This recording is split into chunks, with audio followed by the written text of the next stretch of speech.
Hi hello ನಮಸ್ತೆ friends. Bharat ಏನೇ ಮಾಡಿದ್ರು ನಾವು ಅದನ್ನ ಮಾಡಬೇಕು ಅನ್ನೋ ಹಠಕ್ಕೆ ಬೀಳೋ ಪಾಕಿಸ್ತಾನ ಮಾಡೋ ಕೆಲಸಗಳಲ್ಲೆಲ್ಲ ಎಡವಟ್ಟು ಮಾಡಿಕೊಂಡು ಟ್ರೋಲ್ ಆಗೋದು ಹೊಸ ವಿಚಾರವೇನೂ ಅಲ್ಲ. ಇಡೀ ವಿಶ್ವದಲ್ಲೇ ಅತ್ಯಂತ ದುಬಾರಿ ಹಾಗೂ ಐಷಾರಾಮಿ ಕ್ರಿಕೆಟ್ ಲೀಗ್ ಎನಿಸ್ಕೊಂಡಿರೋ IPLಗೆ ಪೈಪೋಟಿ ಕೊಡೋ ಸಲುವಾಗಿ ಪಾಕಿಸ್ತಾನ ಕೂಡ PSL ನಡೆಸ್ತಾ ಬಂದಿದೆ. ಆದರೆ ಈ ಲೀಗ್ ಹೇಗೆ ನಡೆಯುತ್ತೆ, ಪ್ರೈಸ್ಗಳು ಯಾವ ರೀತಿ ಇರುತ್ತೆ, ಅಲ್ಲಿ ಯಾರೆಲ್ಲ ಆಡ್ತಾರೆ ಅನ್ನೋದನ್ನ ಪ್ರೇಕ್ಷಕರು ನೋಡ್ತಾನೆ ಬಂದಿದ್ದಾರೆ. ಈಗ PSL ಕುರಿತಂತೆ ಪ್ರೆಸ್ ಮೀಟ್ ನಡೆಸೋ ಹೊತ್ತಲ್ಲಿ ಪಾಕ್ ಕ್ರಿಕೆಟಿಗರು ಅಸಭ್ಯ ವರ್ತನೆ ತೋರಿದ್ದು ಅದಕ್ಕೆ ಆಸ್ಟ್ರೇಲಿಯಾದ ಮಾಜಿ ಕ್ರಿಕೆಟಿಗ ವಾರ್ನರ್ ಕಿಡಿಕಾರಿದ್ದು ಸಿಕ್ಕಾಪಟ್ಟೆ ವೈರಲ್ ಆಗ್ತಾ ಇದೆ. ಅಲ್ಲದೆ ಇದು ಟ್ರೋಲ್ ಕೂಡ ಆಗ್ತಾ ಇದ್ದು ಜನರು ಬೇರೆ ಬೇರೆ ರೀತಿಯಲ್ಲಿ ಇದನ್ನ ವಿಮರ್ಶೆ ಮಾಡ್ತಾ ಇದ್ದಾರೆ. ಇದರ ಡೀಟೇಲ್ಸ್ ಅನ್ನ ಕೊಡ್ತೀನಿ. ನೀವು ಮಿನಿಟ್ ಮೇಡ್ ಚಾನಲ್ ಅನ್ನ ಫಾಲೋ ಮಾಡಿ, ಸಬ್ಸ್ಕ್ರೈಬ್ ಮಾಡಿ. IPL ಶುರುವಾಗೋದಕ್ಕೂ 2 ದಿನಗಳ ಮುಂಚೆ ಪಾಕಿಸ್ತಾನ ಪ್ರೀಮಿಯರ್ ಲೀಗ್ ಶುರುವಾಗ್ತಾ ಇದೆ. ಅದಕ್ಕೂ ಮುನ್ನ ಮೊದಲ ಮ್ಯಾಚ್ ಕುರಿತಂತೆ ಪ್ರೆಸ್ ಮೀಟ್ ಒಂದನ್ನು ಕರೆಯಲಾಗಿರುತ್ತೆ. ಡೇವಿಡ್ ವಾರ್ನರ್, ಶಹೀನ್ ಅಫ್ರೀದಿ, ರಿಜ್ವಾನ್ ಸೇರಿ ಹಲವರು ಕುಳಿತಿರ್ತಾರೆ. ಈ ವೇಳೆ ವಾರ್ನರ್ ಮಾತಾಡೋ ಹೊತ್ತಲ್ಲಿ ರಿಜ್ವಾನ್ ಹೂಸು ಬಿಟ್ಟಿದ್ದಾರೆ. ಇದು ಅಕ್ಕಪಕ್ಕದಲ್ಲಿ ಕುಳಿತವರಿಗೆ ಗೊತ್ತಾಗಿದ್ರಿಂದ ಜೋರಾಗಿ ನಕ್ಕಿದ್ದಾರೆ. ಆದ್ರೆ ಇತ್ತ ಸೀರಿಯಸ್ ಆಗಿ ಏನೋ ಹೇಳೋ ಹೊತ್ತಲ್ಲಿ ಅಕ್ಕಪಕ್ಕದಲ್ಲಿ ಕೂತವರು ನಗ್ತಾ ಇದ್ದಿದ್ದನ್ನ ನೋಡಿ ವಾರ್ನರ್ಗೆ ಇರುಸು ಮುರುಸಾಗಿದೆ. ವಾಟ್ಸ್ ಗೋಯಿಂಗ್ ಆನ್ ಜೆಂಟಲ್ಮೆನ್ ಅಂತ ಪ್ರಶ್ನೆ ಮಾಡಿದ್ದಾರೆ. No excuse that we can't get used to the venues and we can adapt as fast as we can. What's wrong, gentlemen? Oh, sorry, we've got some school kids here.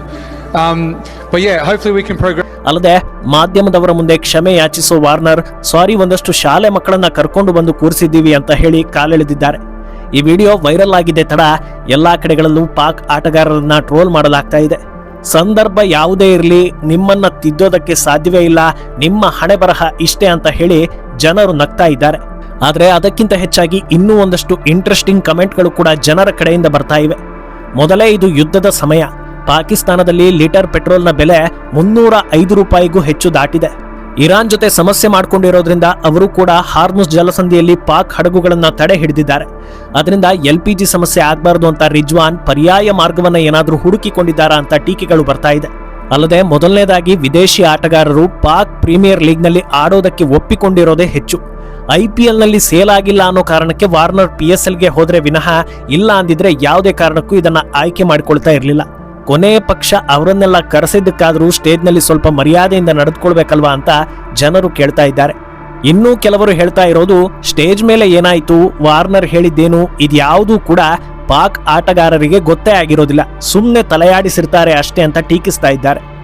ಆದರೆ ಇದೆಲ್ಲದರಿಂದ ಆಚೆಗೆ ಈ ಬಾರಿ PSL ಯಶಸ್ವಿಯಾಗಿ ನಡೆಯೋದೇ doubt ಅಂತ ಆರಂಭದಲ್ಲೇ ಸುದ್ದಿ ಆಗ್ತಾ ಇದೆ. ಯಾಕಂದ್ರೆ ಇರಾನ್ ಹಾಗೂ ಇಸ್ರೇಲ್ ಯುದ್ಧಕ್ಕೆ ಯಾವಾಗ ಅಂತ್ಯ ಬೀಳುತ್ತೋ ಗೊತ್ತಿಲ್ಲ. ಮಾತುಕತೆ ನಡೀತಾ ಇದೆ ಅಂತ ಟ್ರಂಪ್ ಹೇಳಿದ್ರು, ಯುದ್ಧ ಕುಗ್ಗದೆ ಇನ್ನೂ ತೀವ್ರತೆ ಹೆಚ್ಚಾಗ್ತಾ ಇರೋದು ಕಾಣಿಸ್ತಾ ಇದೆ. ದೊಡ್ಡ ದೊಡ್ಡ ದೇಶಗಳಿಗೂ ನಾನಾ ರೀತಿಯ ಸಮಸ್ಯೆ ಎದುರಾಗಿದ್ದು ಪರಿಹಾರಕ್ಕಾಗಿ ಹೆಣಗಾಡ್ತಾ ಇದ್ದಾರೆ. ಅಂಥದ್ರಲ್ಲಿ ಪಾಕ್ ಪರಿಸ್ಥಿತಿ ಏನಾಗ್ಬೋದು ಅನ್ನೋದನ್ನ ಊಹಿಸೋದೇ ಬೇಡ. ಆಲ್ರೆಡಿ ಎಚ್ಚರಿಕೆ ನೀಡಿರೋ ಪಾಕಿಸ್ತಾನ ಕ್ರಿಕೆಟ್ ಬೋರ್ಡ್ ಸಾಕಷ್ಟು ಕಂಡೀಷನ್ಗಳನ್ನ ಹಾಕಿ ಲೀಗನ್ನು ನಡೆಸ್ತಾ ಇದೆ. ಪೆಟ್ರೋಲ್ ಡೀಸೆಲ್ ಸಮಸ್ಯೆ ಯಾವ ಮಟ್ಟಕ್ಕೆ ಹೋಗಿದೆ ಅಂದ್ರೆ ಒಂದು ಸ್ಟೇಡಿಯಂನಿಂದ ಇನ್ನೊಂದು ಸ್ಟೇಡಿಯಂಗೆ ಹೋಗೋದೇ ಕಷ್ಟ ಅನ್ನೋ ಹಾಗಾಗಿದೆ. ಈ ಮುಂಚೆ ಹಲವು ಸ್ಟೇಡಿಯಂಗಳಲ್ಲಿ ಮ್ಯಾಚ್ಗಳನ್ನ ಶೆಡ್ಯೂಲ್ ಮಾಡಲಾಗಿತ್ತು. ಆದರೆ ಈಗ ಲಾಹೋರ್ ಹಾಗೂ ಕರಾಚಿ ಸ್ಟೇಡಿಯಂನಲ್ಲೇ ಎಲ್ಲಾ ಪಂದ್ಯಗಳನ್ನು ನಡೆಸೋ ಬಗ್ಗೆ ತೀರ್ಮಾನ ಕೈಗೊಂಡಿರೋ ಸುದ್ದಿಗಳು ಕೂಡ ಬರ್ತಾ ಇದೆ. ಅಲ್ಲದೆ ಗ್ರ್ಯಾಂಡ್ ಆಗಿ ಓಪನ್ ಸೆರೆಮನಿ ಮಾಡೋದನ್ನು ಕ್ಯಾನ್ಸಲ್ ಮಾಡಿ ಸಿಂಪಲ್ ಆಗಿ ಪ್ರೆಸ್ ಮೀಟ್ ಮಾಡಿದ್ದಾರೆ. ಆದರೆ ಅಲ್ಲೇ ರಿಜ್ವಾನ್ ಬಾಂಬ್ ಹಾಕಿ ದೊಡ್ಡ ಸೌಂಡ್ ಮಾಡಿಬಿಟ್ರು.